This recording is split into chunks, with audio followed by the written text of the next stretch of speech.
Жек Лондоны зохиол Саран хөндөй 25 дугаар хэсэг. Галт тэр хөдөлгөд тэр хоёр суудлынхаа харыг налан сууж тухлав. Ноднын өвөл чи бит хоёр Монтерид пүүгээ үрсэн тэнүүлчин шиг ирсэн бол одоо энд сүрхий тухтай хөдөлж байх шивдэ гэж биелхэллээ.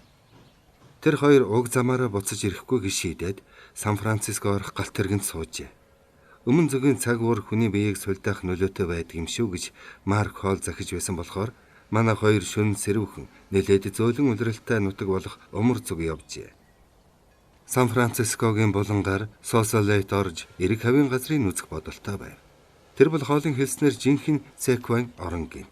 Гэтэл Бэл тамхи татдаг вагонд орж янжуурaan татах зур эршүү царайтай харн үдтэй еврей болов гэмээр нэгэн хүнтэй ярьсны улмаас зорьсон чигээ өөрчлөх болжээ.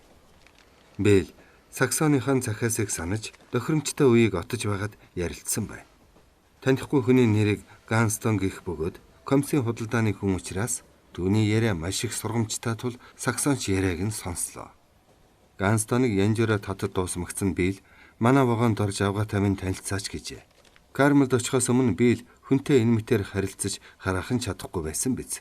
Гэтэл тэнд очсноос хойш нүүр хагарч гэрвшхийг болжээ. Бэл Ганстоныг Саксонтой танилцуулах зур энэ хүн надад төмсний хаадын тухай ярьлаа. Чийж гисэн сонсвол зүйтэй гэж бодлоо. Алив та өнөөх нодны жил цоохор майлз хэрээнүүд худалдаалаад $19,000 олсон тоглоомч хятадынхаа тухай манай эхнэрч ярьж өгөхгүй юу гэв. Сан Хаукэнд хятадууд аж ахуйгаа яаж эрхэлдгийг танай нөхөрт ярьж өгсөн юм. Та нар тэнд очиж нүдэрээ үзэх зүйтэй.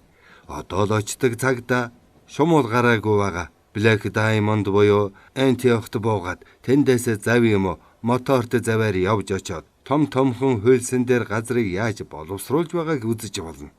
Тийш унааны хөлс хямд моторт завинд суухад за ихтэй галт онгоцол гэсэн үг. Жовлайныхаа тухай Саксонд ярьж өгөөч гэхэд комиссийн худалдагч хан налснаа. Жовлайн гэдэг чинь хэдэн жилийн өмнөхөн модоо барьсан мөрийч байсан юм. Төрөвчөндөөс хохор зоосчгүй бэй муута. Алтны уурхад очоод өрд хүмүүсийн угаагаад оргисон шороог дахин угаах ажилд 20 жил зүтгэжээ. Хичнээн юм олоод ч өдөлсөнгүй. Харин ч хятадын 6 компани гэгч пүүст $300 өр тавьж. Дөнгөж 7 жилийн өмнө тэнхэн доройтож $300 өрөнд орж эрхлэх ажилч үгүй болоод Жовлен Стоктонд очиж дундголд цоохор майлинз хэрээнүүд тариалдаг хятадын пүүсний уурхайд өдрийн ажилч нар оржээ. Манер энэ дээрээд нэгдсэн улсад 25 жил орчим сууж насыг хилээж биеийн байдал биштэж хятад руугаан буцыг ихнэ ганц ч зоос цааш хийгээгүй явснаа гинэт санаж ухаан сийлж эхэлжээ. Тэр пүүсэнд ажилдаг бусад хятад нь мөнгөө хадгалж хувь худалдаж авсныг бас мэдэж өөрөө мөнгө хадгалж 2 жилийн дараа тэр пүүсэнд хувь олж авчээ. Пүүс нь нийт 30% тайл байж. Энэ бол одоогоос 4-5 жилийн өмнөх хэрэг. Жовлен Европоор байн тэнүүжлэх дуртай нэг Америк хүнээс 300 га газар түрээслэн авчээ. Авсан хувийнхаа анхны жилийн ашгаар өөр нэг пүүснээс 2% худалдан авч бас 1 жилийн дараа 3%-ийн орлогоор өөрийн гэсэн пүүстэй болжээ. Нэг жил гам болоход арай суурсангүй. Энэ бол 3 жилийн өмнөх явдал. Дараа жил нь их арвин ургац авч $4,000 цэвэр орлого олж. Харин нодны жил орлого нь 19,000-д хүрсэн байна. Тэм настай арчаагаа алдаж явсан хүн гэхэд Жовлен сүрхий байгаа биз? Сахиус минь гэж Саксон өөрөө ирэхгүй хэлээд жигтэйхэн шохоорхон сонирхож бөгн комиссийн худалдаачин ажаад цааш нь нэрэв. Стоктоны төмсний хаан Синзи гэгч бас тиймэрхүү хүн. Би сайн тань. Түүнээс өөр хинтээж би тийм их худалдаа наймааны ажил явуулаагүй. Тэгсэн мөртөө тийм бага орлоготой явж үтсэнгүй. Уг нь Эрбол тэргэнд ордог туйлын ядуу хүн байгаад нэгдсэн улсад 20 жилийн өмнө нууцаар хил алхан иржээ. Эхлээд өдрийн алдаг оног ажил хийж байгаад дараа нь хүнсний ногооны үүргийн худалдаачин болж дараа нь Сан Францискогийн хятад хороололд мухлаг нээжээ. Манер ухаалаг хүн байсан болохоор Монголтаа орж ирдэг хятад фермчдээс төдхөн их юм сонсож сурч авчээ. Мухалгаараа түргэн баяжих боломжгүй учраас тэрнийг орхиод Сан Хаукныг өгсөн явж 2 жилийн дотор юу ч хийлгүй гагцгүй юм бүхнийг ажиглан судалж. Тэгснэ гинтэл ажиллаа эхлэн гааг нь $7 дүүж 1000 гаагазар түрээслэн авч. Үүнийг сонсоод гайхсан Билл анхны жил гэхэд тэгээд нэг удаагийн түрээсэнд $8400 төлнө гэдэг чинь лот юм аа. Гаагийн $3 бодож 500 гаагазар худалдах хүн байгааг би мэдэж байна. Тэнд чинь төмс ургах болов уу гэж Ганстон асуухад Билл толгойс өгсөрч тэнд юус юу ч ургахгүй газар л да гэв. Гурвал инээлдээд комиссын худалдаач цааш нь ярихдаа тэр жилдээ нөгөөх чинь гаагаас 160 уут төмс хураач. Уут төмс 50 центийн үнэтэй байсан цаг. Тэр цагт миний эцэг концерн толгойлж байсан болохоор би бүгдийг шууд мэддэг байсан юм. Сэнцээ хурааж авсан төмсөө шуудаагийн 50 центээр зарсан ч их баяжих бай. Тэгтэл яасан гэж санана. Хятадууд захын нөхцөл байдлыг андахгүй мэддэг байсан учраас ямар ч комисчин шулж чадна. Сэнцээ төмсөө нэг хэсэг худалдахгүй хадгалж хүмүүс нөөц төмсөө дуусахын алдад төмсний үн нэмэгдэж эхэлсэн байна. Бөөнөр нь авч дамлан худалдагчид түүнээс төмсийн уутын 60 центээр $70 сүүлдээ бүр $1 авъя гэхэд өөдөөс нь дооглоод өгдөггүй байж. Тэгж байсаар сүүлд нь $65 цент хүргээд өгчихөж. Түүний төмсний өөрийн өртөг 40 цент байсан гэд бодоод үзэлдээ. 160 уутыг 1200-аар үржүүл. За байз 12-ийнх нь тэг 12 дахин 16 192 мянган уутыг $25 центээр 192-ыг 4-өөр гэхэд 48 нэмэх 192 бүгд 240. За тийм ээ тийм. Нэг жилийн цэвэр орлого нь $240 мянган болч. Билл цөхөрсөн байдалтай саксонороо эргэж хятад хүн тийм л байдаг байна. Цагаан аристан бидэнд ямар нэг шинэ газар хэрэгтэй юм да. Борхам. Тэд чинь биднийг хавчиж гаргасан. Гэр орноос минь хавчин гаргасан улс байна шүү дээ. Гэв. Хаанаас өдрө болгон тийм ашиг олох вдэ. Босод газар төмс ургаагүй. Тэгээд дамчид бөөнөр нь дүүгээд авчихсан байхгүй юу? Сэнцээ ямар нэгэн тугайлшгүй аргаар бүгдийг мэдж байсан. Өөрөө ч тэр залд арга явуулаханд оролцсон байна л та. Түүнээс хойш тийм их орлого ганц ч удаалаагүй байна. Гэхдээ ажил явдан өргөцсөөр л байсан. Нодны манер 4000 гаагазар төмс, 1000-т нь хөрнүүд, 500-д нь цоохор майлинз, 500-д нь буурцаг тарьжээ. 600 гааг үр авахд зоривсон байна. 1-2 төрлөөс нь ургацсан муу авлаач гэсэн бүгд тэгхгүй шүү дээ гэж Ганстон яарвчлан тайлбарлав. 12,000 гаагазар аль нь тарьсан байхыг би үзсэн. Тийм учраас 4,000 гаад төмс тарихыг үзсэн гэж Саксон хэлэхэд би л үгээ зөөж үзэж болох байлгүй дээ. Сан Хаукнд л очие. Бид ер нь их орноо мэддэггүй улс. Дагвал хүүхэд байдаг маань оргүй худалзуул биш шүү гэв. Тэнд очивч хааттай тааралдан да. Унжгар жим гэдэг хочтой Яхунли, Апок, Аван, төмсний хаан Япон Сима гэж би. Хэдэн саятай хэнцэр баялаг суудаг хүнтэй гэж Ганстон хэлв. Яагаад Америкчууд тийм амжилтанд хүрдэггүй юм бол гэж Саксон асуулаа. Өөрснөө хүсдэггүй бололтой. Тэдэнд өөрснөөс нь өөр саад болж байгаа хүн алга. Би бол хятадуудтай л ажил төрөл явуулах дуртай хүнтэй гэж Ганстон хэлв. Хятад хүн гүндүүгүй хэлсэн үгэндээ заавал хүрнэ. За гэвэл ёогүй улс. Цагаан арстын ядахна газар эзэгнэж эзэмшиж чадахгүй улс юм. Хамгийн тэргүүнэ гэж байгаа цагаан арстан нэг л зүйл тариалах, өвс хадлантай байвал боллоо л гэж бодно. Гэтэл хятад хүн түүнээс хол төрүүлж алгын чинэ газартаа 2 тариалчих нь 2 төрлийн ногоо. Хар шар луун нэг эгнэнд нэг дор тарьчихсан байхыг би нүдэрээ үзсэн. Хагас ургац авах юм чин дэмийн биш үү гэж би л хэлэхэд тэр инээмсэглэн тийм биш байдаг байх шүү. Шар луун хэзээ сууглах, мөн цагаан луун ч өөрцгүй цаг нь тодорхой байдаг юм байна. Шар луун удаан, Цагаан лууван хурдан ургаж шаргаан ургахад бололцоо өгдөг гин.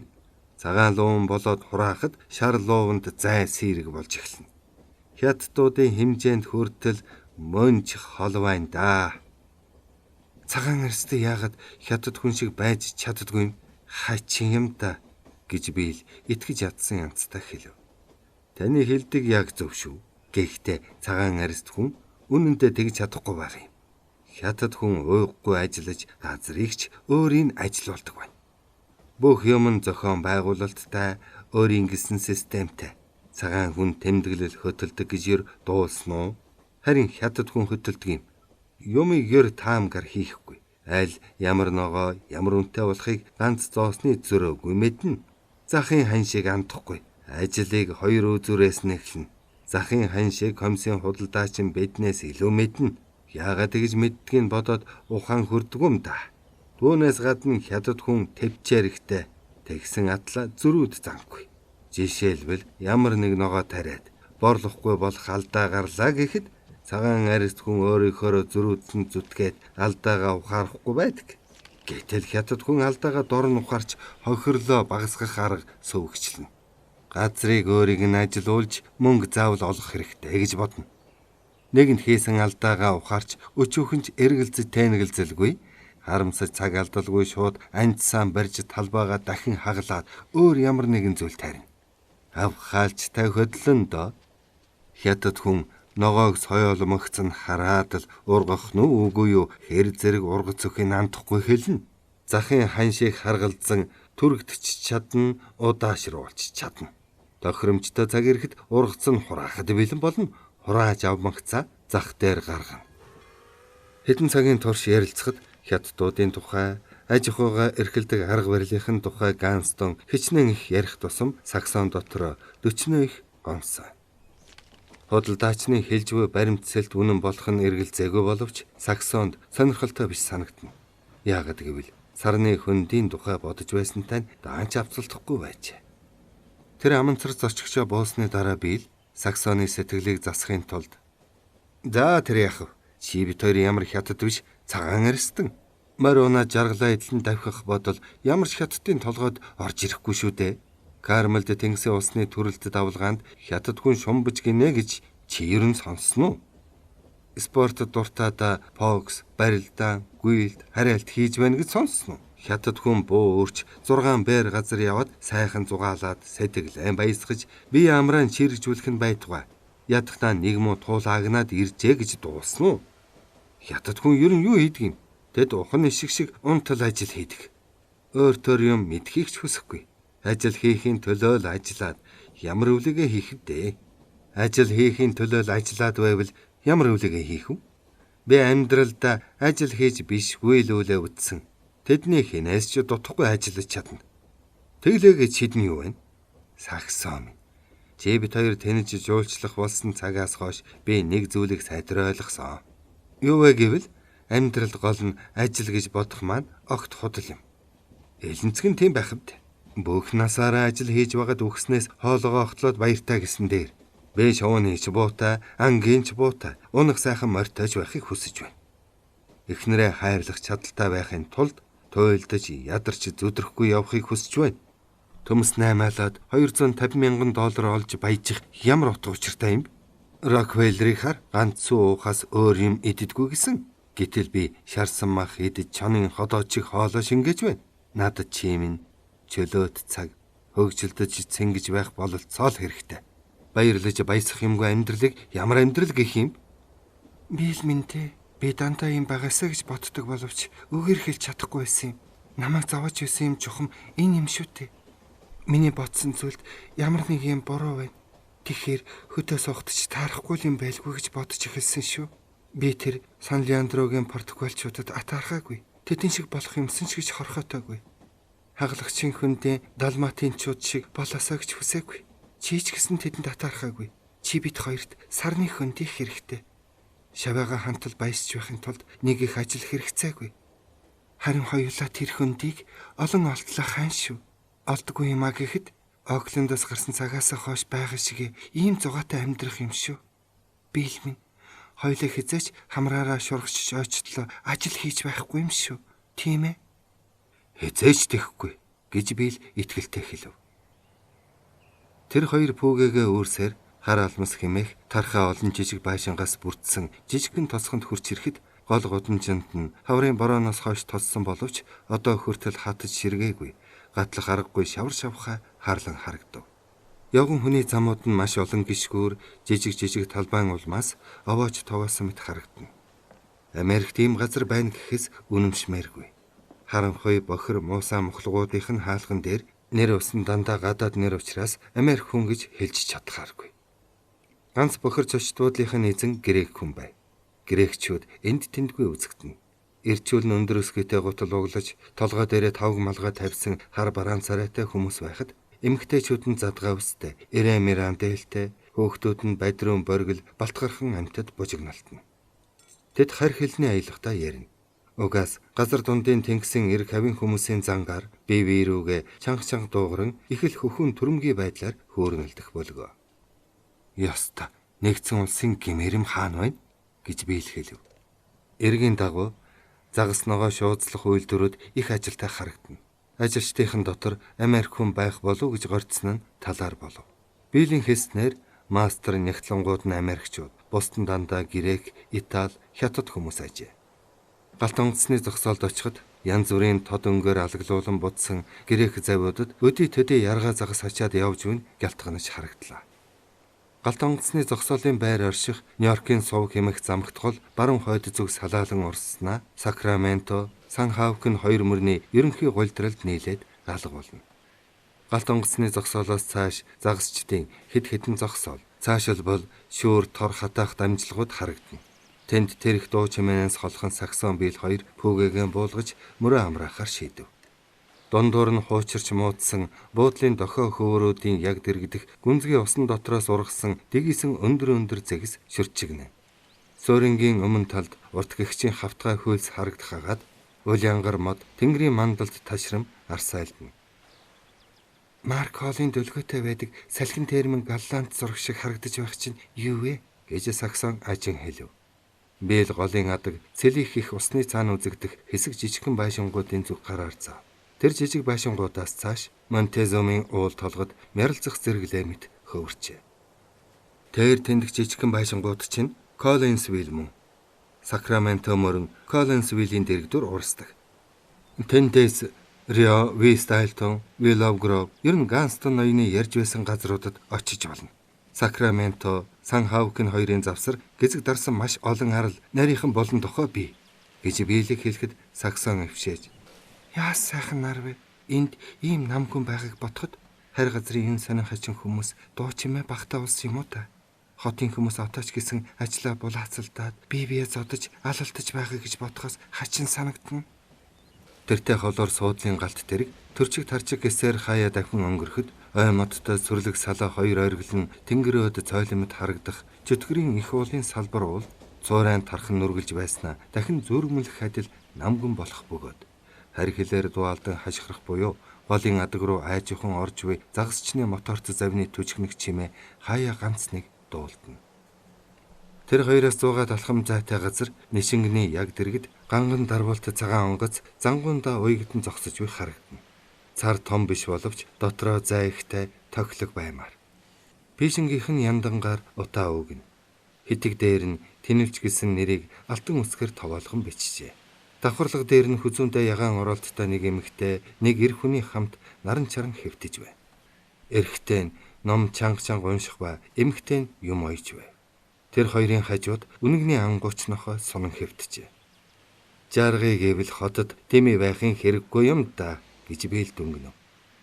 Нэг Япон хүн дотор өрөөнөөс давцсан дээр гарч ирээд онгоцны хамар дээр сууж дахиад зулгалж эхэллээ. Өдсөд нь хойноос хөөцөлдөн урт дээс мэт болон голын адгийн усанд унаж байв. Билл чи тэр хүний загас барьж байгааг хараач. Уурга хөлийнхөө хуранд хавчуулчихсан байх юм гэж саксон гайхсан янзтай хэлв. Нөгөө эрэгтэй хүн номоо хажуу дээш нь тавиад уурганаасаа барьж явхад эмэгтэй нь өндийж нохой нь хөв хуцаж эхлэв. Загасчин уурга хоёр гараараа ээлжлэн татаж гаргахад дэгээнт нь том гэгчийн загас орсон байв. Тэр хүн загсаан салгаж аваад дэгэндээ шинэ өгөөш хийж усанд хаяад уурганыхаа үзүүрийг дахин хөлийнхөн хуруунд ороогоод номоо уншиж гарлаа. Бас нэг Япон олон ирэг дээрээс банзан гүүр рүү бууж Бэл Саксон хоёрын харалдаа ирж зогсоод онгоцон дээр байгаа хүмүүсийг дуудаж эхлэв. Гартаа боодолтой мах ногоо барьж нэг халаасандаа захитал, нөгөөд нь сонин пиг дүүрэн чихжээ. Онгоцны хамар дээр байсан Япон тэр дуу чимээнээр зулгалж дуусаагүй дахиагаан барьсаар босов. Дотор өрөөний дээвэр дээр хөвтөх хүн түүнд нэг юм хэлээд номоо хоош тавьж босон хараагаад хитэх туяатай жижигхэн замд сууж эргэн зүг сэлүүрдэж явсаар банзан гүүр хурч сэлүүрээ хурааж заваа уянга Бэл Саксон хоёртой найрсгаар мэдлэв. Таньдаг хүн байх чинь гэж Саксон дуу алтахад Бэл ихээхэн гайхав. Гэтэл Саксон ичээд дуугүй болов. Үл таних хүн та яав дуугүй болчих чинь цааш нь яриач таа гэж уламж найрсгаар хэлв. Та чинь Джон Хейстинс байна шүү дээ.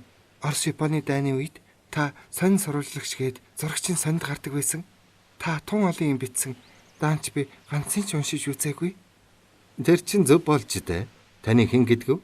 Саксон нэрээ хэлээд Бэлийг танилцуулав. Зохиолч манай хоёрын өөргөвчийг сонирхон харж буйг Саксон хажаад аялалд явж буй учраас товчхон ярьж өг. Тэр хүн саран хөндийн фермийн тухай сонсоод их сонирхсан бололтой. Нөгөө Япон нь юм хумаа аваад завинд аль хэдийнэ суусан боловч зохиолч маань хорогдсоор л байлаа. Саксон Кармелийн талаар үг зохиолоход тэр хүн хоол ба түүний нөхдийг таньдаг гэд тэр хоёрыг Рио Вист орохоор явааг мэдээд онгоцон дээрээ очихыг даруй өрөв. Бид ч гэсэн тийшээ очино. Ус татрамагц цагийн дараа л хөдлөн. Юун сайн юм. Бидэнтэй хамт явал да. Ялимгүй салхи гаргаалвал 4 гэхэд тэнд хүрчихнэ. Одоо завинд сууцгаая. Эхнэр маань тэнд онгоцон дээр байгаа. Хоол хадагта миний эхнэрийн дотных нь найзын нэг байхгүй юу? Бид өмнөд Америк орчход дөнгөж сая ирээд байгаа улс.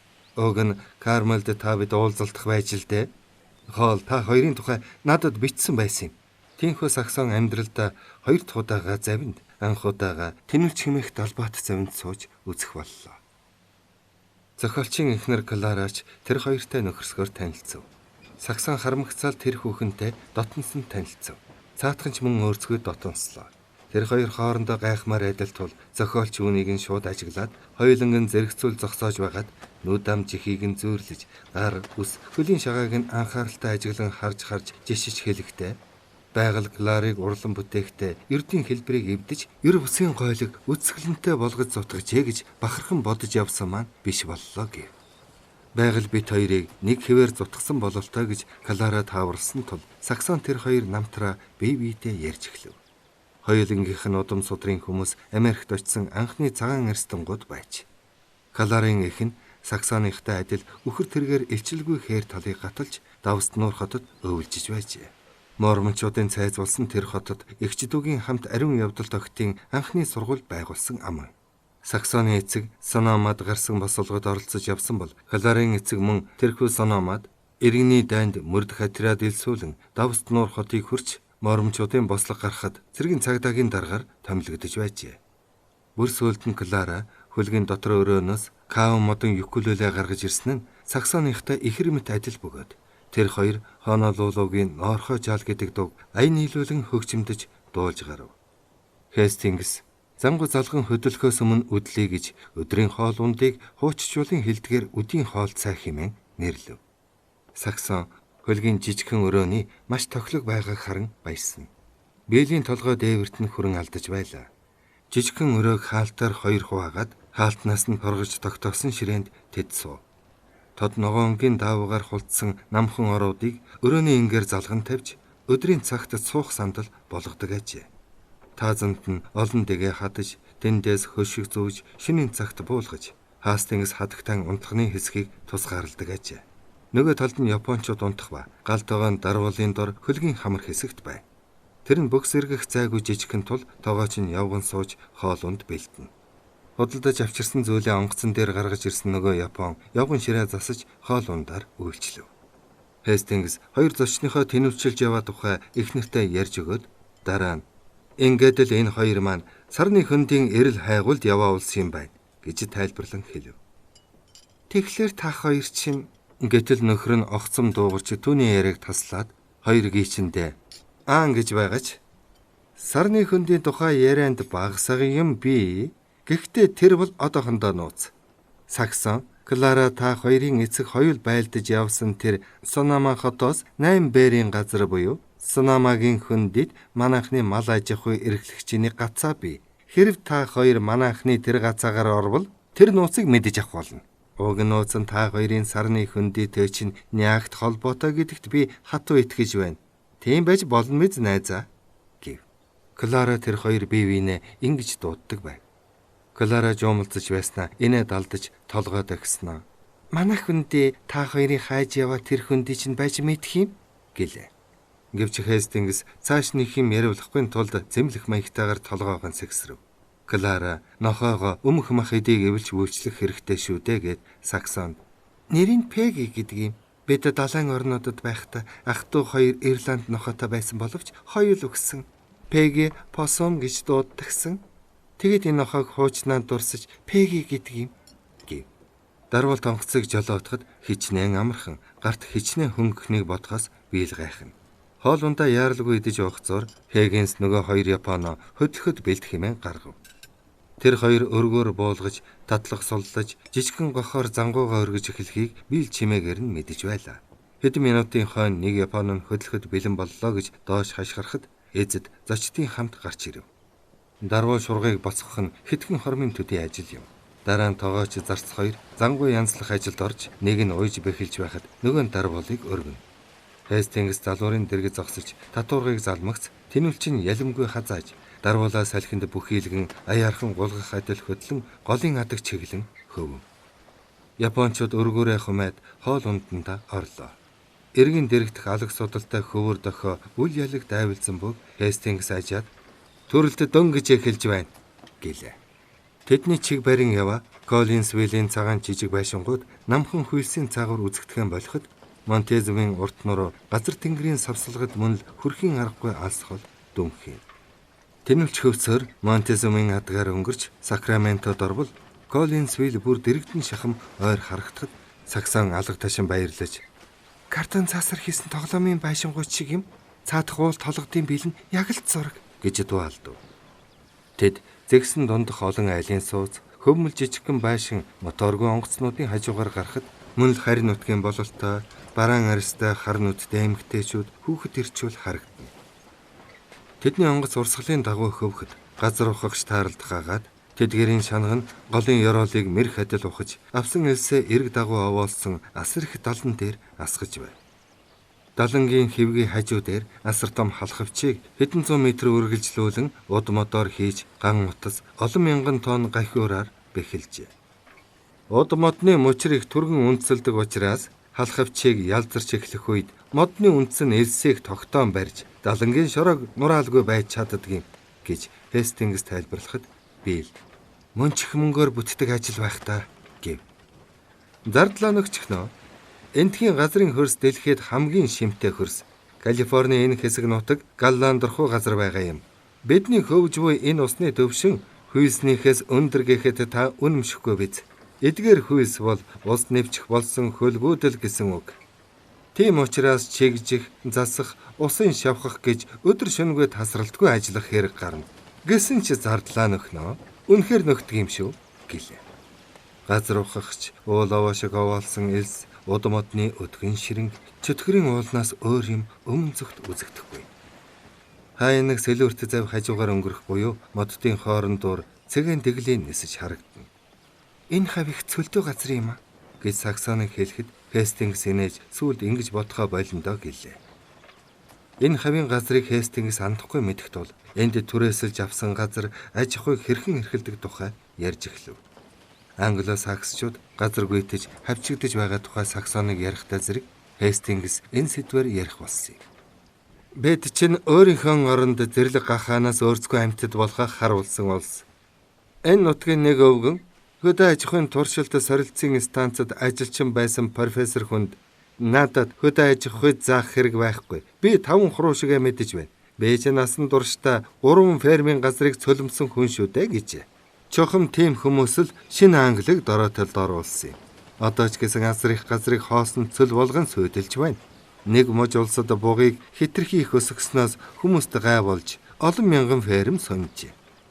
Нью-Йорк, Нью-Жерси, Массачусетс, Коннектикут мужи улсад тийм фермийн жагсаалыг би нэг олж харсан юмдаг.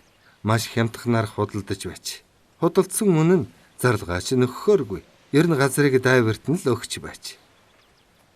Тус улсын бусад хэсэгт Техас, Миссури, Канзас, энэ Калифорнид ч өөрцгүй газрыг аль нэг аргаар цөлбөн туйлдуулах явдал одоо хүртэл үргэлжилж байна.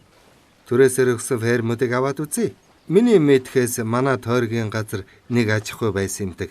Тэр аж ахуйн нэг ган $125 үнэтэй. Орлого нь үнэ барьдаг байсан. Өвгнийг нас барахтаа зэрэг өхөн фермээ түрээслэгч Португал хүнд өгчгөөд өөрөө хот руу яваад алга болох нь тэр. Тэр Португал 5 жилийн дотор газрынхаа хөрсний бүх шим шүүсийг ховхсороод хайжээ. Дараа нь 3 жилийн хугацаагаар түрээсэлж авсан хүн түрүүчийнхэн түрээслэгчийн олсон орлогын дөнгөж 25%-тай тэнцэх юм аваад цааш нь түрээсэнд өгөх гэтэл тийм хүн олдсонгүй. Тэнд хүн тогтгоон бүр болцсон байв. Өвгнийг нас барахад аж ахуйн буураараа $50,000 үнэтэй байж. Хүн арай чирэл 11,000-аар зарсан юмдаг. Эхлээд орлогын 12% өгч байснаа түрээслэгчдийн гар дамжиж 5 жил болсны дараа 125% орлого өгөх болсон тийм газрыг би нүдэрээ үзсэн юм гэхэд Хестингс авгаа залгуулan манай хүн дидч гэсэн ойрцгүй хуучны аж ахуйнууд бүгд дороотох байдалд орж байгаа. Эбелийн фермийг санаж байна уу найзаа гэж нөхрөөсөн асуухад цаатах нь үнэхээр санаж байна гэсэн янзтай толгойд өгөхөд бидний анх айлчилж очиход үлгэр жишээ аж ахуй Диваачингийн орон гэмээр л байлаа. Энд тэндгүй далан, нуур цөөрөм, өв сургамал нь хайлуурсан нуг хөнтэй, хадлан авах талбай, усан үзмийн модтой уул толгод, мал бэлчээрлэх цэлээсэн тал, царс нарсны гайхаж барамгүй олон сайхан төгөл, дарс хийдэг чулуун байшинтай үйлдвэр, чулуун зойр, агуулга, цэцэрлэг нэг үгээр хэлэхэд хэдэн цагч ярьж болох тийм их юмтай аж ахуй байсан юм. Эбэл хадагтайг нас барахад тэднийхэн хүмүүсээ дуртай шигт нь явуулаад аж ахуйгаа түрээсэнд өгөх болов. Одоо тэнд юу ч үлдсэнгүй. Модын хөрөөдөж унгаад түлш болгон зарч түрээсэж авсан нэгэн Итали хүн амныхаа хэрэгцээнд хүрэх төдий газар усан үзмийн цөө модо бөөцөлөх болж бусад газар нь сүүний нэг муу аж ахуйрхуу юмтай юм байна. Ноднон би хажуугаар нь гарч явахдаа дотор харлаж нулимс өөрийн ирэхгүй гарсан шүү. Өнөөх жимсний сайхан цэцэрлэг нь бүр царай алдаж цэцэг жимснийх нь оронд өмхий шарилж зэрлэг ургамал дүүрч. Зойрвда яасан гэж санана. Ус зайлуулахгүйг нь цэвэрлэхгүй залхуурсаар борооны усан давтуулж бүх хөндлөвч нь ялцраад сүүлдээ дээврэн ч унжээ. Дарсны хөлдөрийн байр нь мөн нурж бүтэн үлдсэн хэсгийг үхрийн хороо болгосон байв. Байшин нь ямар болсон гэж санана. Тийм гэхийн тэмдэггүй. Тиймэрхүү түрээслэгчдийг хамхуул гэцгээдэг юм. Тийм хүмүүс нэг хэсэг газар түрээслэн авч хэдэн жилийн дотор цөлмөө дахиад л өөр газар авна.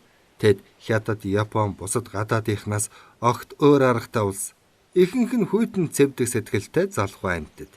Тиймэрхүү этгээдүүд нэг хэсэг хөрсийг баллаад дараачих нь баллахаар цаашилж байдаг юм. Тэгтэл Португал, Италичууд газрыг яадагв. Огт өөр хүмүүс. Тэд халаасандаа сохор зоосгүй ирж хэл сурч шинэ нутагт идээштлээ хуучин нутгийнхаа хүмүүст ажил хийн. Тэд хамхуул биш харин ч өөрийн гисэн газартаа болохыг мөрөөдөж газраа сайтар арчилж хамгаалж хайрлахын хүссэн болсон улс байдаг юм. Харин ямар аргаар газартаа болох вэ? Мөнгөө хурааж байгаад авна гэхээр даанч их удна. Хэсэг газар түрээсэлж авах хурдан арга байдаг. Өөрийн гисэн газартаа баттайхан сууршихын тулд хүний газрыг 3 жилийн дотор шим шүүсгүй болтол мөлжих арга хэрэгэлдэг байна л та. Энэ бол хамгийн муухай арга. Газрыг цөлмөн дээрэмдэж өгөх хэрэг. Гэвч үүнийг хэн хайхарч байгаа юм? Нэгдсэн улсад иймэрхүү явдал ердийн үзэгдэл болсон юм чинь гэд Хестингс биел рүү гинэт эргэж Робертс минь аан гэж бай. Та эхнэрийн хамт нэг сайхан газар хайж явна. Та хоёрт тийм газар үнэхээр их хэрэгтэй байгаа. Миний үгийг сонсгоо. Түрээслэгч болооч гэж хатуу хайр найргүй зөвлөгөө өгөх бай. Хуучин эзэд нь үхээд залуус нь хөдөө суухыг хүсэхгүй байгаа тийм ферм түрээслэн аваад огт сэлбэж засварлах гэхгүйгээр гагцгүй шууд орох орлогыг бодож ажиллаад 3 жил болоход мөнгөтэй болно. Тэр мөнгөөр өөрийн гисэн фермтэй болж болно шүү дээ. Тэгээд амьдралдаа цоошин хуудасна. Газраа хайрлаж сайтар бордож бай. Газарт зарсан $1 бүр чинь өгөөж өгтөл өгнө. Аж ахуйда хоёрын хооронд муу юм байлгах хэрэггүй. Хамгийн сайн шилдэг үйлдрэм морь, үхэр, гахаа, дахиа тэжээ. Жимсг нэгч гэсэн хамгийн сайныг нь шилж ургуулах хэрэгтэй. Боцор муухай юм хийгэж байна шүү дээ. Өөдгөө зөвлөгөө байна гэж Саксон тэсгэлгүй хэлв. Бидний амьдарч байгаа үе ийм хонь яана гэхэв. Газрыг хүүгээр нь цөлмөж байгаа энэ явдал одоо үед нэгдсэн улсын нийт үндэсний ялт хэрэг байгаа хонь одоо яхав. Би таны нөхөр дуугны ийм зөвлөгөө өгөхгүй байсан. Гэхдээ танаа нөхөр газар цөлмөхөөс татгалцлаа гэхэд оронд нь ямар нэгэн Итали мөн Португал хүн тэртээ дөрвөө цөлмөөд өгнө гэдэгт би хатуу итгэж байна. Тэд ирээд төвхөнөхөө. Үгүй. Игч анх дүү уяал авга нагацнараа дуудчихна. Ангаж сангаж явтал хажууд чинь дарсны агуулга шатаж эхлээд Рейний шилдэг сайхан дарс газраар урсаж эхэлбэл та ядахта ганц балгайгч гэсэн амсах гэж алгаа тосохгүй гэж үү? Үндэсний маань агуулга яг тийм байдлаар тал бүрээсээ гал түүмэрт автаад үнэлж баршгүй альва сайхан баялаг маань дэмий үргэж байна шүү дээ. Чадах ятхаараа л авах хэрэгтэй. Тэгэхгүй бол гадаадынхан цөмийг аваад дуусгана гэв. Та хоёр манай нөхрийн занг юу гэж бодно? Манай хүн аж ахуйдаа бүх цагаа зарцуулдаг хүн. 1000 гаруй газрынхаа ой модонд байнга явж цэвэрлэгээ хийн. Мэс засалчил гэсэн үг. Зөвшөөрлгүйгээр ганц ч мод хөрөөдүүлэхгүй.